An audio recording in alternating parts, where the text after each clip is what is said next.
O tema da minha palavra hoje é 5 chaves, 5 homens. Eu quero começar a ler com você em 1 Coríntios 9, 24. Quero ler a primeira versão, a mensagem, que diz assim. Se você puder abrir na sua Bíblia virtual ou papel. Todos vocês já foram ao estádio e viram as corridas. Vários atletas correm, mas apenas um vence.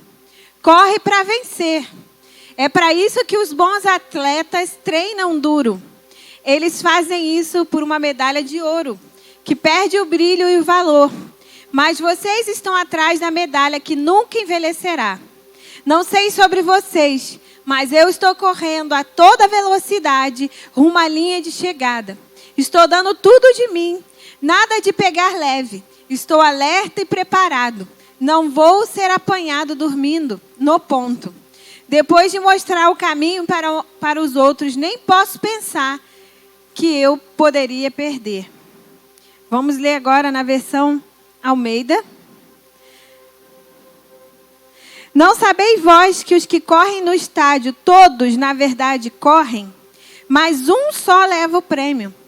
Correi de tal maneira que alcanceis.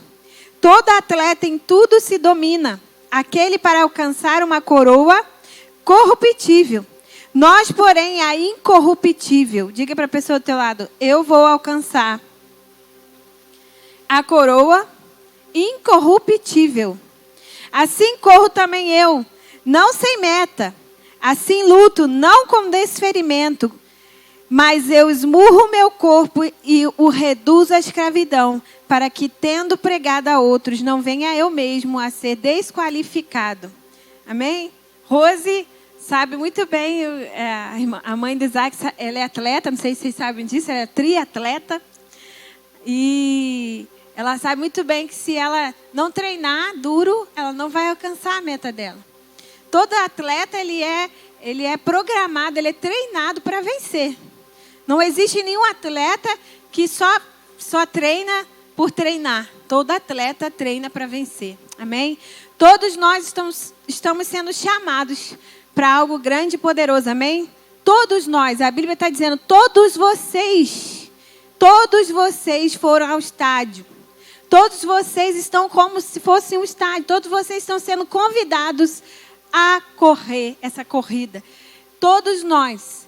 Mas só vence aquele que treina e aquele que vai até o fim. Todos nós estamos sendo tentados nesses dias a perseverar, a desenvolver resiliência, a desenvolver perseverança, amém? Todos nós. E eu tenho uma palavra para você, continue, mesmo que você esteja cansado. Quando você está cansado, você está mais perto da chegada do que você imagina. Quem corre aqui é Sandro, Pablo corre também, né? Quem mais corre aqui? Oi? Alguém deu tchauzinho, não sei quem é. Estou vendo aqui de longe. Tá, o resto é sedentário. Quem falou? Não é verdade. Mas quem corre sabe que se você está correndo, não só como treino, mas fazendo uma corrida de verdade, quando você está chegando perto, né, Pablo? Começa a dar um cansaço que as pessoas chamam de parede. É uma parede que parece que você não consegue passar dessa parede. Mas você está chegando perto. E você precisa trabalhar o seu psicológico para vencer essa parede do esforço, a parede do seu corpo físico que está dizendo não dá mais. E você precisa trabalhar na sua mente para chegar até o fim. Quantos aqui já tiveram essa experiência? Vocês são atletas. No meio do caminho, você tem que trabalhar na sua mente realmente para conseguir chegar ao fim. Então, é muito importante que a gente alinhe os nossos pensamentos, que a gente alinhe as nossas emoções nesses dias, para que a gente não seja pego, assim como Paulo está dizendo aqui, seja apanhado dormindo no ponto, justamente no momento em que a gente precisa continuar a correr, que a gente precisa ter mais energia para chegar até o fim. Qual é a sua motivação? A sua motivação vem de onde? A sua motivação vem das coisas ou vem do alto? A motivação de Paulo era uma motivação celestial. A motivação de Paulo não estava nas coisas, estava nas que ele não podia ver. Ele tinha o foco nas coisas eternas, não na que ia embora, não na incorruptível. Não naquela que poderia estragar, destruir, mas aquilo que era eterno. Se nós voltarmos os nossos olhos para o que é eterno, nós vamos ter força para continuar. Nós vamos ter força para continuar a correr. Eu quero que você pense agora, nesse momento, em uma frase que te tocou nesses dias. Essa frase te motiva? Ou ela te desmotiva? Quero que você pense em alguém que você tomou como referência na sua vida. Essa pessoa, ela é uma pessoa que pode te motivar? Que pode te levar além? Quem você tem escolhido para caminhar com você? Quais são as palavras? Quais são as frases? Quais são... o que você tem escolhido para alimentar o seu espírito, a sua alma e seu corpo nesses dias? Isso é muito importante. Eu quero trazer aqui 5 homens, 5 chaves para que a gente possa romper essa barreira que está aí na nossa frente enquanto a gente está correndo e não está permitindo a gente chegar até o fim. Muitas pessoas têm desanimado, mas Deus está aqui para te falar, anima-te, amém? Aprenda a lidar. Primeira chave, segura aí, hein? Hoje nós vamos trabalhar um pouquinho. Chave 1, identidade. Tudo que está à nossa volta trabalha em nossa identidade. Tudo que está à nossa volta. O exterior toca o nosso interior. A nossa família, o nosso trabalho, as nossas escolhas vão influenciar na nossa identidade. Nós crescemos em um meio que nos dá identidade. Nós temos pai e mãe que nos dá identidade. Nós temos tios, tias, professores, irmãos que cooperam para a nossa construção de ser. Mas eu quero te dizer, você veio de Deus. Deus tem algo para você. Deus tem promessas, tem um destino, tem um propósito para você. Mas será que você tem permitido fazer florescer aquilo que Deus tem para você no ambiente que você está agora? E eu quero trazer uma pessoa que entendeu que o ambiente natural dela não promovia o ambiente profético na vida dela. Gênesis 2:1 diz assim: sai da tua terra, da tua parentela. Sai da tua terra e da tua parentela. Eu não vim aqui dizer para você sair de casa, amém? Mas se você tiver que sair, estamos aí para te ajudar. Mas eu quero... É muito mais profundo o que Deus fez na vida de Abraão do que a gente imagina. Quando ele diz para sair daquele lugar. Era um lugar que adoecia Abraão. Abraão, que ainda era Abraão. Ele adoecia naquele lugar, um ambiente natural, onde ele cresceu, onde as pessoas rotulavam ele de Abrão. Onde as pessoas viam ele como estéril, como aquele que não tinha filhos. Mas Deus conhecia Abraão. Deus sabia quem ele ia ser. Em Hebreus 11 diz que ele foi herói da fé. Antes dele ser pai, Deus já chamava ele de pai. Você não precisa ser algo para Deus te chamar da sua identidade real. Deus tem uma identidade para você no céu. E você precisa entender isso. Você precisa trazer à existência as coisas que já existem lá. Efésios 1:2 diz que já está tudo lá nas regiões celestes. A vida de Abraão estava travada. A vida de Abraão estava caminhando para o adoecimento. Mas Deus Pai se lembra de Abraão e chama ele. Sai da sua terra, sai da tua parentela, sai desse lugar que está te adoecendo.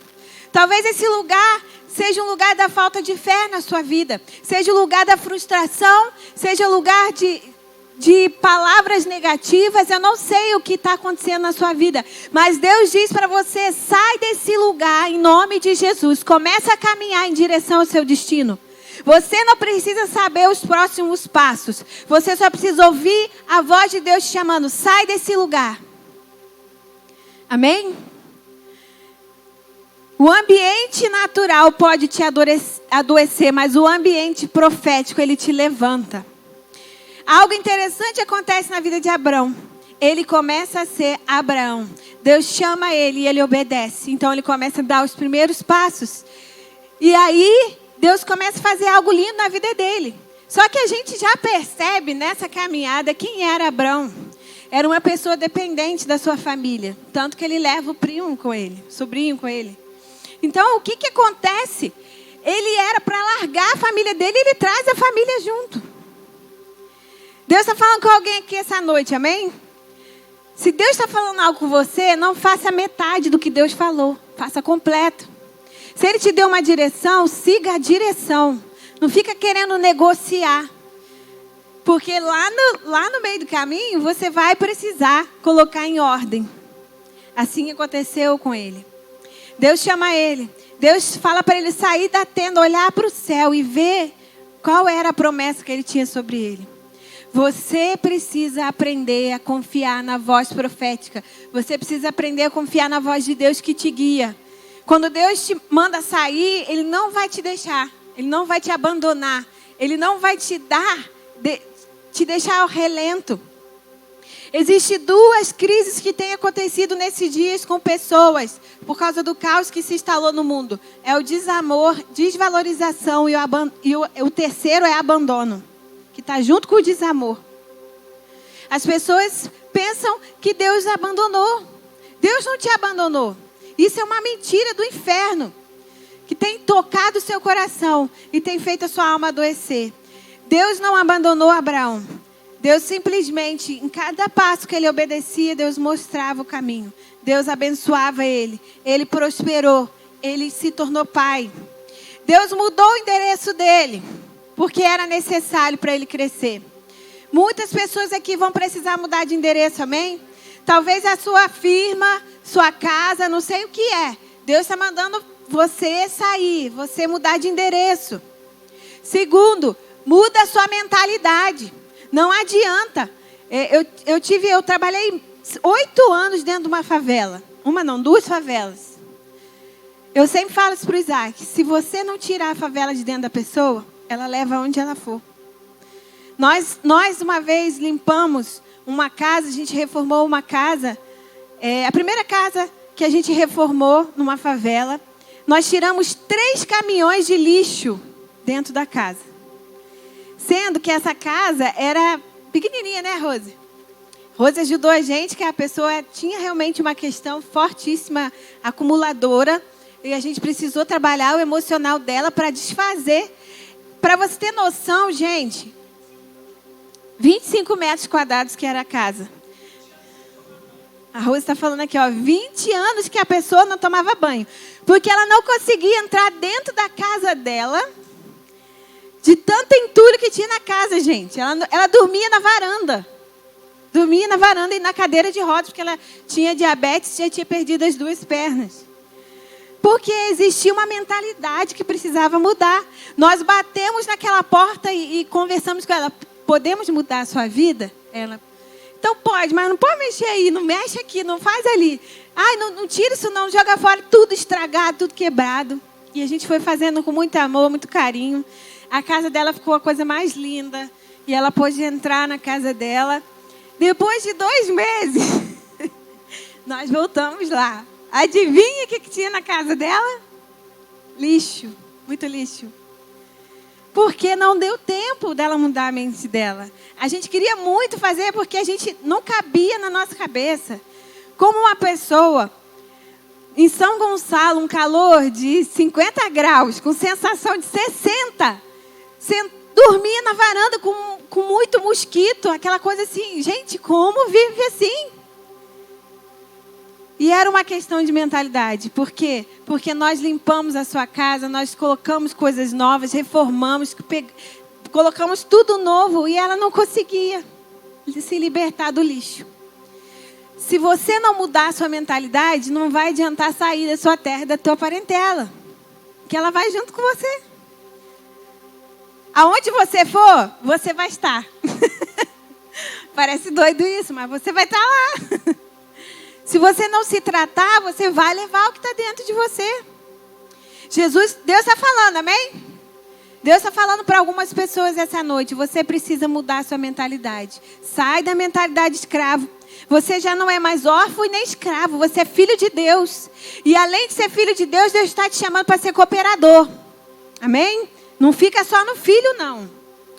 Sai desse lugar onde para você, pode significar muito, mas ele tem te adoecido. Você precisa sair para ter novos horizontes. Você precisa sair para receber identidade. Você precisa sair para deixar o passado. Muitas pessoas querem caminhar com o passado junto. Você está carregando uma mala pesada e você não vai sair do lugar. Você não vai sair do lugar. Gente, eu vou pedir dá licença, mas eu vou tirar meu sapato. Porque eu tenho uma hora que até um ponto eu sou chique, depois eu não sou mais não. Tem gente que está carregando a mala pesada. Está pesado demais. Jesus está te dando a oportunidade hoje de deixar essa mala para trás. Deixa. Eu ia te perguntar uma coisa. Deus é bom. Amém? Deus está falando com pessoas essa noite. Você precisa deixar o seu passado. Você precisa deixar deixar todo embaraço para você continuar correndo a carreira que Deus está propondo. Então, a primeira chave que eu quero te dar é a identidade. Sabe de onde vai sair a sua identidade? Da boca do Pai. Nós aqui nessa igreja temos um ministério lindo, que é o Ministério de Cura. Quem conhece o Ministério de Cura? Ih, tem pouca gente conhecendo o Ministério de Cura. Toda sexta-feira nós temos plantão aqui. Então, se você quer receber uma cura interior, libertação, pode procurar aqui no número da igreja. Vai, agenda seu horário e a gente está aí para servir você com essa cura interior. E a gente recebe sempre questões em que a pessoa continua trazendo o passado para o presente. Se o passado ainda está na sua vida, ele não virou passado, ele ainda é presente. Você precisa resolver. Identidade é uma chave para você continuar a correr. A segunda chave é resiliência. Diga comigo, primeira chave, identidade. Segunda, resiliência. E quem mais eu poderia trazer a não ser a vida de José? Quem foi José a não ser um homem extremamente resiliente? Eu quero te dizer, você na situação onde você recebe 2 sonhos dizendo quem você seria, Deus dá para ele 2 sonhos que ele seria rei, que governaria e os irmãos dele se prostrariam diante dele. Ele novo, sem maturidade, como diz aí o pessoal, menino, conta para os irmãos e gera inveja. Ele ali no seu leito, no seu ambiente familiar, ele recebe a rejeição, recebe a inveja e a traição. Primeiro ponto da vida de José, em que ele precisou ser resiliente, foi com a traição dos irmãos, quando vende ele como escravo. E tudo isso, querido, se você olhar, todos os pontos negativos na vida de Abraão se tornou impotência na vida dele. Ele não tinha identidade, Deus deu para ele identidade. Era o que faltava, Deus deu em abundância. Porque Deus não fez só Abraão pai. Deus fez Abraão pai de nações. Aonde era a dificuldade dele ser pai, Deus fez mais. Deus sempre faz mais se a gente permitir. Na vida de José, começou com a escravidão. Mas Deus levou ele a príncipe do Egito. Tudo na nossa vida começa com uma necessidade. Eu não sei qual é a sua. Eu não sei qual é o seu problema. Mas Deus pode transbordar. Deus tem dupla honra para você. Aonde há falta, aonde há escassez, Deus pode superabundar. Amém? Onde abundou o pecado, superabundou a graça de Deus. Amém? A glória da segunda casa será maior do que a primeira. Quem disser amém essa noite vai receber, hein? É assim, Keiji. José precisou lidar com a escravidão para se tornar governador. Somente uma pessoa resiliente, uma pessoa com inteligência emocional, passaria o que José passou e chegaria onde ele chegou. Deus está trabalhando em nós. Se nós permitirmos, nós vamos viver a abundância no nosso chamado e no nosso destino, amém? Esse caos que tem acontecido na sua vida, ele vai ser promovido para a bênção, amém? Porque Deus faz cooperar tudo a nosso favor. A palavra de Deus diz isso, ela garante isso na sua vida. Assim foi na vida de José. O que era tristeza, o que era mágoa, se tornou em perdão. O que era tristeza se tornou em alegria. O que faltava se tornou em abundância. Ele foi vendido.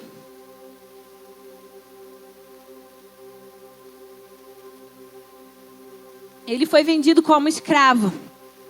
Mas ele nunca viveu como escravo. Nunca. Como assim, Isa? Mas a Bíblia diz que ele foi escravo. Mas a alma dele não era escravo. O espírito dele não estava preso. Enquanto ele foi vendido, enquanto ele estava na casa de Potifar, o espírito dele nunca se prostrou à escravidão. Na casa de Potifar, ele aprendeu as leis do Egito, ele aprendeu, ele lia, ele ensinava, ele era o melhor servo de Potifar. Eu quero te perguntar, se hoje sua família te vende e você vai parar como escravo, qual vai ser sua postura? Você vai se abater? Vai fazer tudo mais ou menos? Vai fazer de qualquer jeito? José não foi assim. Ele não era escravo na alma dele, ele era liberto.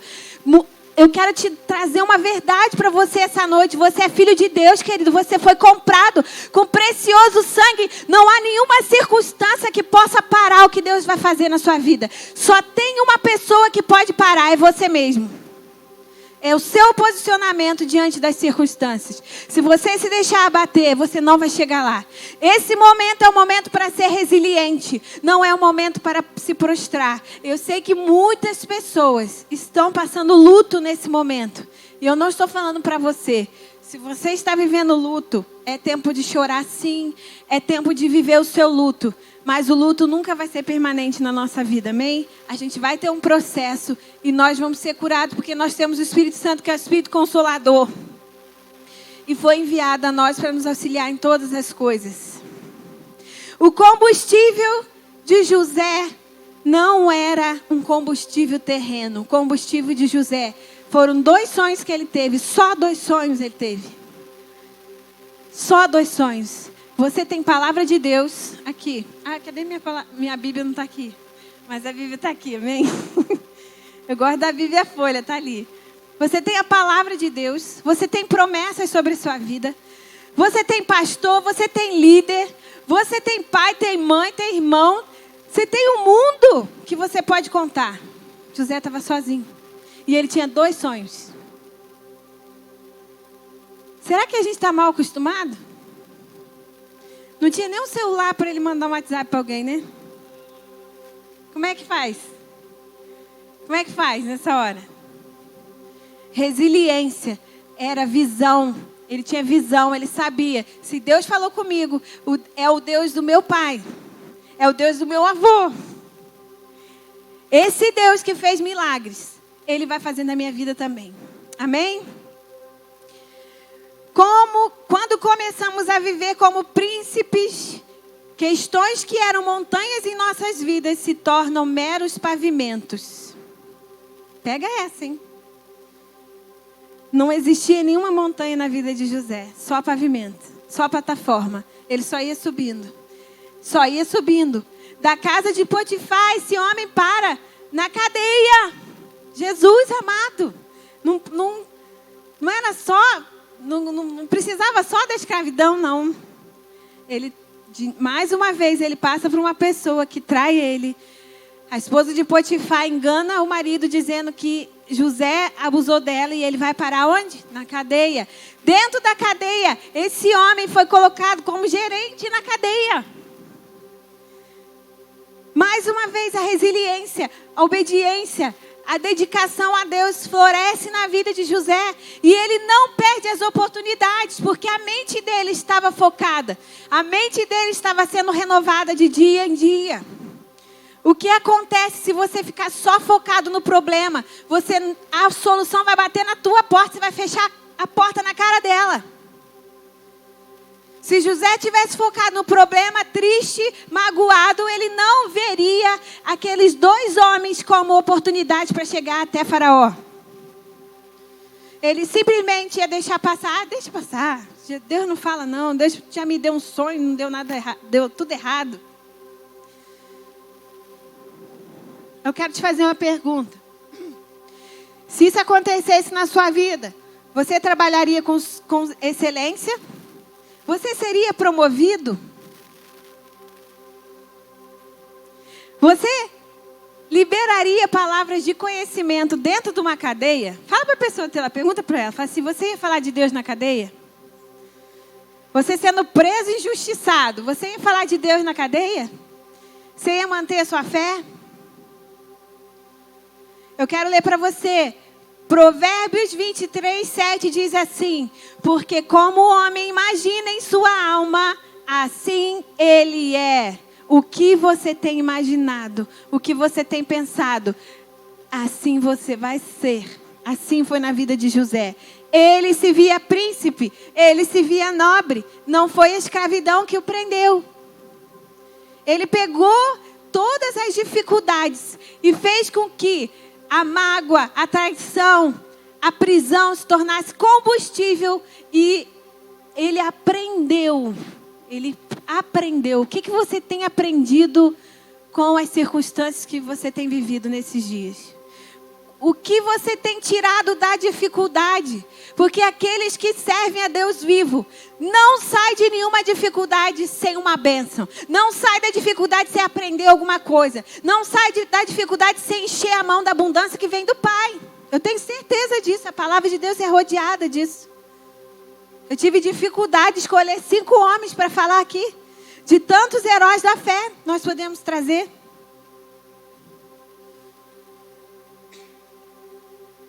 O poder para mudar a sua vida hoje está em como você pensa. Diga para a pessoa do teu lado.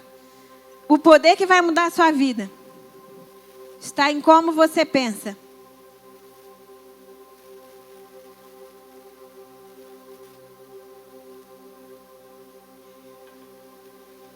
Segunda chave é resiliência. Eu quero fazer aqui uma diferença de uma mente escrava para uma mente de filho. O escravo, ele pensa, eu não vou abrir mais meu coração, porque me traíram. Eu não vou mais me abrir para relacionamentos, porque é muito difícil lidar com pessoas. Um escravo, ele distorce a verdade para o bem dele. Mas o filho sabe quem ele é, sabe quem é o pai dele, sabe que o pai dele ama e tem um propósito para ele. Ele não tem medo de se relacionar, porque não são as pessoas que vai dizer quem ele é, mas sim o que vem da boca do pai. Um filho de Deus rompe em fé. Um escravo custa entender o que Deus tem falado. Um filho ouve antes. Porque está, colocando a cabeça bem no peito do pai. Consegue ouvir o coração. Um escravo tem uma visão limitada. Mas aquele que é filho está acima, assentado à direita do trono de Deus, sobre todo principado e potestade. Um filho tem visão de cima. O escravo sente saudade. Sente saudade do Egito, sente saudade das coisas que passaram. Mas o filho sente alegria do que vai vir. Porque ele sabe que o pai dele sempre promove algo novo. Sempre está fazendo algo novo e poderoso. Amém? Um escravo sente-se excluído das coisas. Espírito de desamor e desvalorização. Mas aquele que é filho sabe que é amado. Por isso colabora para os negócios do pai. Um filho de verdade colabora para os negócios do pai. Independente se tem alguém batendo nas suas costas. Se tem alguém te direcionando. Você obedece porque você é filho. E você ama obedecer ao seu pai. O escravo tem um coração rebelde. Mas o filho tem um coração ensinável. O escravo, ele critica a liderança. Mas o filho, ele só quer promover. Ele só quer contribuir. Ele só quer pertencer. A terceira chave que eu tenho para você é a chave da intimidade. Primeira foi a chave... Gente, esqueci. Deu branco. Identidade. A segunda foi resiliência. E a terceira, intimidade. Davi precisou lidar com a rejeição e desprezo para ser escolhido segundo o coração de Deus. Olha que lindo, gente. Davi foi um homem íntimo de Deus. Foi segundo o coração de Deus. Mas ele foi rejeitado. Ele foi desprezado pelos irmãos, foi rejeitado pelo pai. Antes dele ser íntimo de Deus, ele precisou lidar com o desprezo, precisou lidar com a rejeição. Tudo na nossa vida é processo. Tudo na nossa vida a gente vai precisar se deixar ser trabalhado. Deus está trabalhando em você, amém? Tudo que você está passando vai promover algo bom e algo que seja agradável para o coração do Pai. A batalha interior de Davi, o Isaac fez devocionais essa semana falando sobre 7 batalhas interiores de Davi. E eu quero trazer uma delas que é a rejeição. Abra comigo em Samuel 16, diz assim: porém, o Senhor disse a Samuel: não atentes para a sua aparência, nem para a grandeza da sua estatura, porque eu o tenho rejeitado. Porque o Senhor não vê como o homem vê, pois o homem vê o que está diante dos olhos, porém o Senhor olha para o coração. Diga isso, porém o Senhor olha para o coração. Não importa a sua aparência, não importa a sua estatura e nem a sua grandeza. O que importa para Deus é o seu coração. O que o seu coração tem produzido. Davi não era como Isaac e José, filhos preferidos de seu pai. Ou no mínimo amado. Se fosse assim, seria mais fácil. Mas Davi era rejeitado, era desprezado. Mas Deus escolheu Davi. Deus conhecia o coração de Davi, que mesmo rejeitado, mesmo lá atrás das malhadas, ele adorava o Senhor. Nós vemos tantos salmos que até hoje falam conosco, que até hoje tocam o nosso coração. Saiu de um coração contrito e quebrantado. Alguns estudiosos dizem que Davi tinha depressão. Por isso ele dizia: porque estás abatida minha alma? Ainda assim louvarei ao Senhor. E ele buscava em Deus a fonte de vida dele. Assim como ele sabia que Deus era um bom pastor, guiava ele a pastos verdejantes. Se você hoje tem passado situações complicadas na sua alma, se o seu inimigo está dentro de você, você encontra em Deus vitória. Você encontra em Deus tudo que você precisa. Mas você precisa se deixar Deus tocar o seu coração. Deixar Ele tirar do seu coração. Sabe por quê? Davi, ele não passou uma prova só. A primeira prova foi quando o profeta Samuel foi ungir ele. E ele estava lá esquecido. Estava todo mundo fazendo festa. E ninguém chamou Davi. Imagina. Seu pai, sua mãe faz uma festa e você não é convidado. E só que você está trabalhando, né? Você não está à toa. Você está trabalhando para a sua família. Olha isso. Essa foi a primeira prova. Mas Deus honrou ele. Ele era o chamado, ele foi ungido. Aqueles que, no lugar da desonra dele, Deus honrou ele. Fala para a pessoa do teu lado: no lugar da sua desonra, Deus vai te honrar. Amém? Mas não parou aí. Davi foi lá para quê? Para ser perseguido por Saul.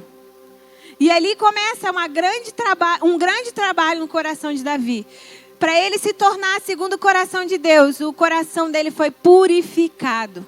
Não foi uma prova só. Davi passou por várias provas. Davi passou por vários inimigos. E eu quero te convidar a olhar seus inimigos e se alegrar, como diz em Tiago. Para a gente se alegrar diante das provas, diante das atribulações, porque elas vão produzir em nós algo bom. Elas vão produzir em nós perseverança, fé, resiliência, amém? Davi não hesitou, Davi continuou obedecendo. Davi teve a oportunidade de matar Saul, e Davi decide honrar a Deus, não matando Saul. Davi, ele precisou matar os seus gigantes interiores para sentar no trono. Ele tinha sido ungido, mas até que ele sentasse no trono, todos os inimigos dentro dele foram caindo. Às vezes a gente vai precisar passar por esse processo. Amém? Vocês estão aí, gente? Davi precisou enfrentar a síndrome do irmão mais velho. Quem conhece a síndrome do irmão mais velho aí? Ninguém? O irmão mais velho que não consegue ver o irmão mais novo crescer. Acontece dentro da igreja, gente. Olha isso. Cadê Cíntia? Quantas pessoas a gente atende que vem moído, vem ferido de igreja? Porque líderes, irmão mais velho, não soube lidar com o crescimento. Mas aqueles que são filhos, que entendem quem são dentro da sua alma, são curados da alma, consegue promover o outro. Amém?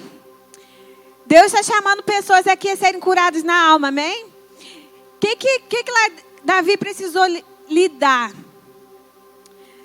Os irmãos mais velhos dele não se alegravam com a vitória. Eles não tinham intimidade com Deus, por isso eles não entendiam a intimidade que Davi tinha com o pai.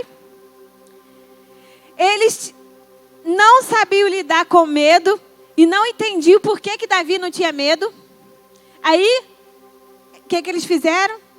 Confrontaram Davi. Questionaram as motivações quando deveriam procurar soluções. Davi sozinho enfrenta um gigante, porque os irmãos mais velhos dele não conseguiram conectar, não conseguiram procurar uma solução junto com Davi, não conseguiam aceitar que o Davizinho ia vencer um gigante. Se você está lutando, se você está passando por situações assim, querido, confia no Senhor, mas deixa Ele tratar o seu coração, amém? Não olhe para as circunstâncias, deixa Ele te curar, não carregue mágoa no seu coração, não deixe com que isso se torne um muro, desconectando você de pessoas, porque nós temos o ministério da reconciliação, amém? A gente fala isso no Imagine Direto, nós fomos chamados para reconciliar. Davi foi mal compreendido. Quantas vezes nós somos mal compreendidos? Por que eu estou falando isso esses dias para você? Porque nós estamos passando por um momento de caos, onde as pessoas não estão tendo maturidade para lidar com as circunstâncias. As pessoas não estão conseguindo lidar com seus próprios problemas. E sabe o que elas estão fazendo? Estão projetando para o outro. A gente nunca viu tanto problema de relacionamento como a gente tem visto nesses dias. Por quê? Porque nós precisamos crescer e entender o que é nosso, o que é do outro. Qual é o nosso real inimigo? O nosso real inimigo não é o irmão do seu lado. Diz aí para o seu irmão, você não é meu inimigo. O nosso inimigo é maior do que isso. A quarta chave que eu quero falar para você essa noite é humildade. Eita, quem que eu vou trazer, hein, gente? Quem foi mais humilde aí da Bíblia? Vou trazer uma pessoa que não parece ser humilde, mas que Deus trabalhou a humildade no coração dela. Quem imagina que é?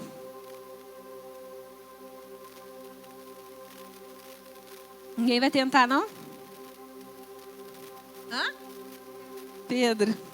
A Rosa acertou, hein? Foi Pedro, gente. Pedro precisou ser tratado para se tornar um homem humilde. Eu quero falar 3 pontos na vida de Pedro. Mateus 16 diz assim: Simão Pedro respondendo disse: Tu és o Cristo, filho do Deus vivo. E Jesus respondendo disse-lhes: Bem-aventurado és tu, Simão Barjonas, porque não foi carne que te revelou e nem sangue, mas foi meu Pai que está no céu. Pois também eu te digo, tu és Pedro, e sobre a sua pedra edificarei a minha igreja, e as portas do inferno não prevalecerão contra ela. Eu te darei as chaves do reino, e tudo que ligares na terra será ligado no céu, tudo que ligares na terra, desligares na terra será desligado no céu. Opa! Já pensou se eu ouvisse de Jesus? Onde você vai, né? Eita, que eu agora tenho a chave na mão. Vou abrir tudo, vou desligar tudo. Vou fazer tudo. Pedro precisou ser tratado na alma dele, para que a glória fosse de Deus, não a dele. Pedro, era Simão o nome dele, e Jesus estava chamando ele de pedra. Uma pedra precisa ficar no seu lugar para se tornar uma pedra que edifica. E ele era inconstante na alma dele. Pedro tinha dificuldades de relacionamentos. Pedro era sanguíneo. Um sanguíneo que precisava ser tratado. Um sanguíneo que falava o que viesse na cabeça dele.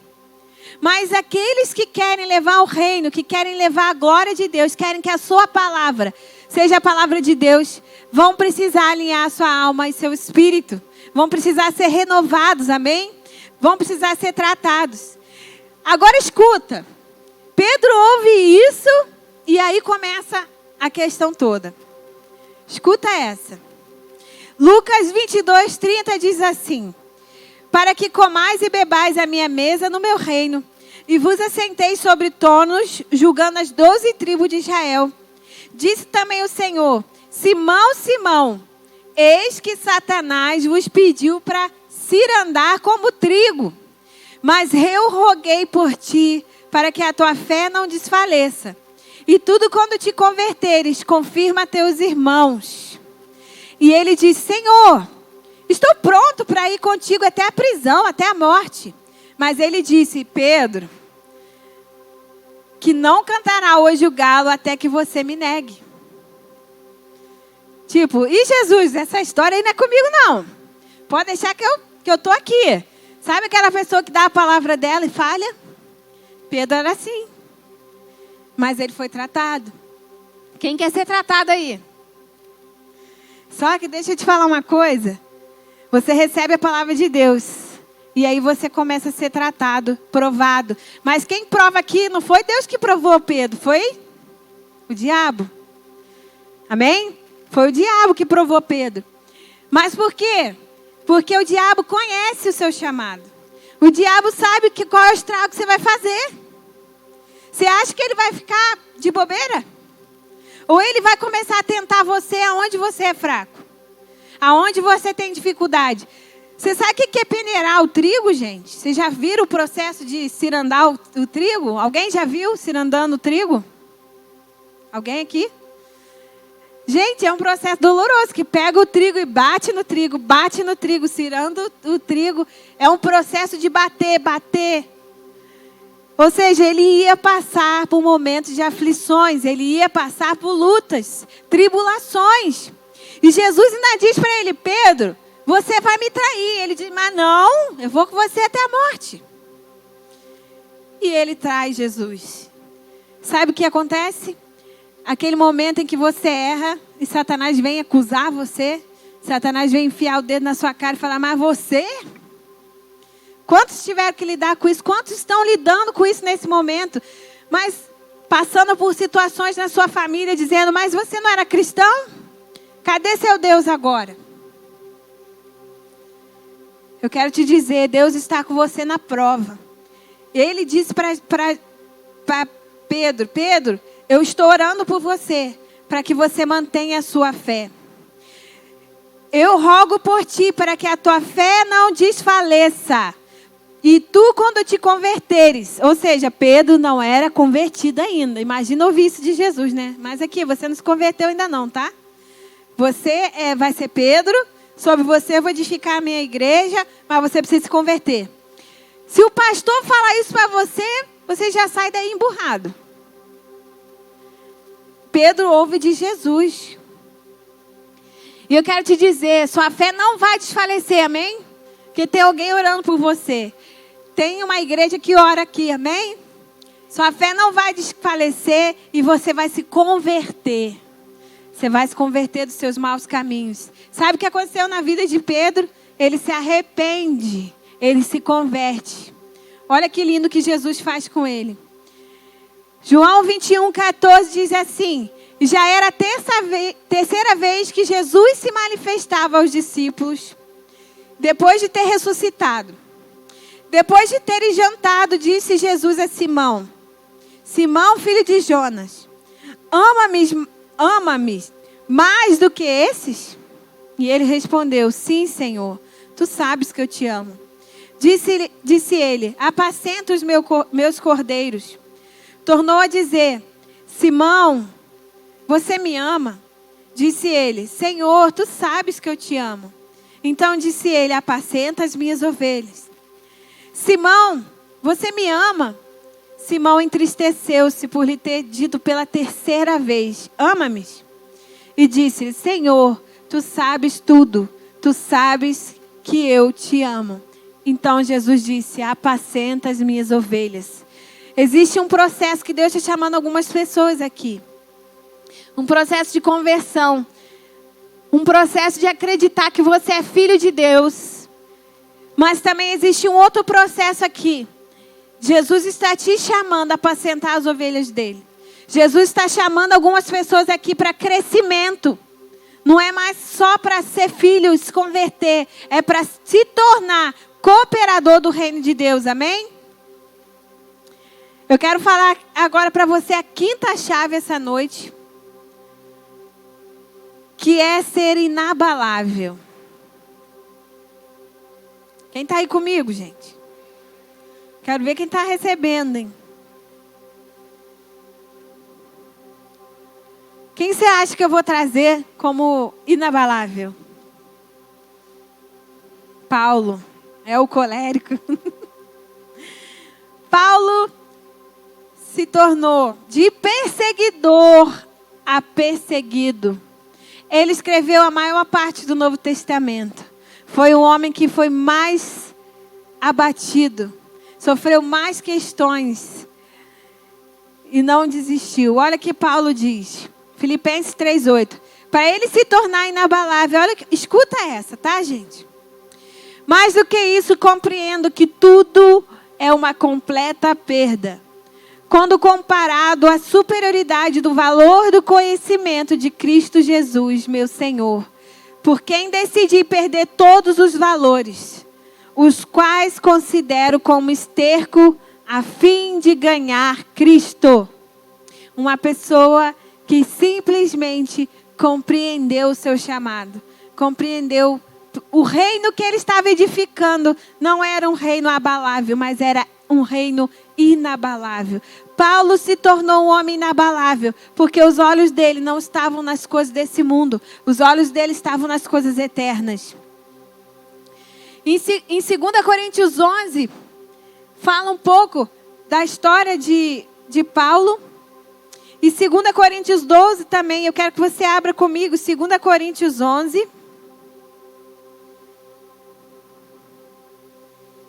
Eu vou ler para vocês na versão Almeida. Quisera eu me suportasses um pouco mais na minha loucura, porque zelo por vós com zelo de Deus, visto que vos tenho preparado para vos apresentar como virgem pura a um só esposo, que é Cristo. Mas receio que, assim como a serpente enganou a Eva com a sua astúcia, assim também seja corrompida a vossa mente, e se aparte da simplicidade e a pureza de Cristo. Se na verdade, vindo alguém pregar outro Jesus que não temos pregado, ou se aceitais espírito diferente que não tens recebido, o evangelho diferente que não tens abraçado, esse de boa mente o tolerais, porque suponho em nada ter sido inferior a esses tais apóstolos. Embora seja falto no falar, não sou no conhecimento, mas em tudo e por todos os modos vos temos feito conhecer. Cometi eu porventura algum pecado pelo fato de viver humildemente? Para que fosseis vós exaltados, visto que gratuitamente vos anunciei o evangelho de Deus? Despojei outras igrejas recebendo salário para vos poder servir. Estando entre vós, passei privações, não me fiz pesado a ninguém. Vou passar para o versículo 10. A verdade de Cristo está em mim, por isso não me será tirada essa glória. Por que razão? É porque eu amo, Deus o sabe. Mas que faço e farei é para cortar a ocasião àqueles que buscam com o intuito de serem considerados iguais a nós. Vamos passar para o versículo 16. Outra vez digo, ninguém me considera insensato. Todavia, se o pensais, recebei como insensato, para que também glorie um pouco. O que falo, não falo segundo o Senhor, e sim como por loucura nessa confiança de gloriar-me. E posto que muitos se gloriam segundo a carne, também eu me gloriarei. Porque sendo vós sensatos de boa mente, tolerai os insensatos. Tolerais quem vos escravize, quem vos devore, quem vos detenha, quem se exalte, quem vos esbofeteie no rosto. Vamos passar para o 22. São hebreus? Também eu. São israelitas? Também eu. São de descendência de Abraão? Também eu. São ministros de Cristo? Eu ainda mais em trabalhos, muito mais em prisões, em açoites sem medida, em perigos de morte. Muitas vezes, 5 vezes recebi dos judeus uma quarentena de açoites, menos um. Fui 3 vezes fustigado com varas, uma vez apredejado, em naufrágio, 3 vezes uma noite e um dia passei na voragem do mar, em jornadas muitas vezes em perigos de rios, em perigos de salteadores, em perigos entre patrícios, em perigos entre gentios, em perigos na cidade, em perigos no deserto, no mar, em perigo em falsos, em trabalhos e fadigas, em vigílias muitas vezes, em fome e sede, em jejum, muitas vezes em frio e nudez.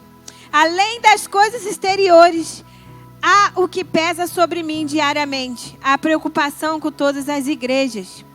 Eu quero que você pule agora para o capítulo 12, versículo 1, diz assim: se é necessário que eu me glorie, ainda que não convém, passarei as visões e revelações do Senhor. Conheço o homem em Cristo que há 14 anos foi arrebatado ao terceiro céu, no corpo ou fora do corpo. Sei que tal homem, no corpo ou fora do corpo, não sei, Deus o sabe, foi arrebatado ao paraíso e ouviu palavras inefáveis, as quais não é lícito o homem referir.